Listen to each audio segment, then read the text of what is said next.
800 CHAB Radio is proud to present Ask the Expert with Greg Marsnick and Rob Carney.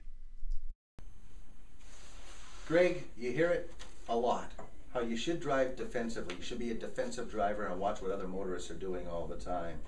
You should also look after yourself. Look out for number one a little bit and make sure that you're alert when you're driving. Fatigued driving can be very dangerous. It sure can be, Rob. Fatigue driving, in a lot of ways, people just aren't aware of it. Driving drowsy reduces your alertness, increases the time to react to potential hazards. Also, it adds up to major impairment that puts you and those in the vehicle at risk and those around you. In fact, research has shown, Rob, if you only get 6.5 hours of sleep, you're twice as likely to get in an accident as those who get 8 hours of good sleep. The consequences of driving drowsy are tragic. In fact, on average in Saskatchewan, more than 145 people are injured every year. As well, 7 people are killed. So it's very important to be aware of the symptoms of driving with fatigue.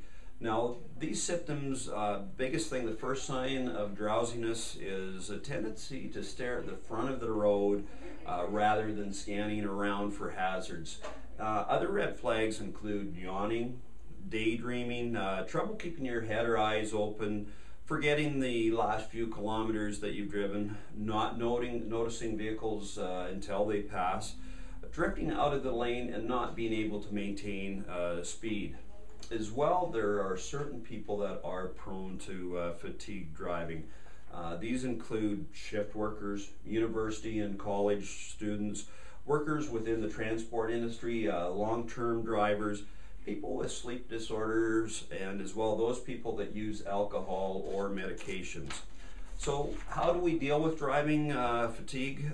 And when you do find yourself driving fatigue behind the wheel, number one, it's safest to get off the road. Admit to yourself that you are tired and find a rest area and just have a quick little nap. The other solution is, if there are other people in the vehicle, don't be a he-man or a macho guy. Pull over, let the other people drive while you can have a quick nap, and when you are refreshed, you can get back behind the wheel. Yeah, guys our age know what a 15 or 20 minute nap can do for a guy. Oh, darn right. Take them out regularly. As well, the solutions, like I've just mentioned, as far as pulling over, they are the safest way to handle fatigue on the road. A lot of people think quick fixes like coffee, loud music, opening the windows may perk you up temporarily, but in the end, they're still going to leave you dangerously fatigued.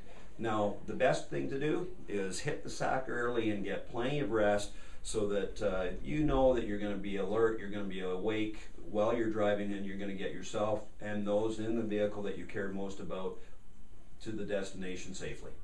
Great advice. Avoid fatigued driving. If you do get tired while you're driving, pull over and take a nap. It's really that simple. And maybe get a cup of coffee at your next stop. It's a quick fix, but it'll help once in a while. Greg Marsnick at Heritage Insurance. We can find these tips on your website.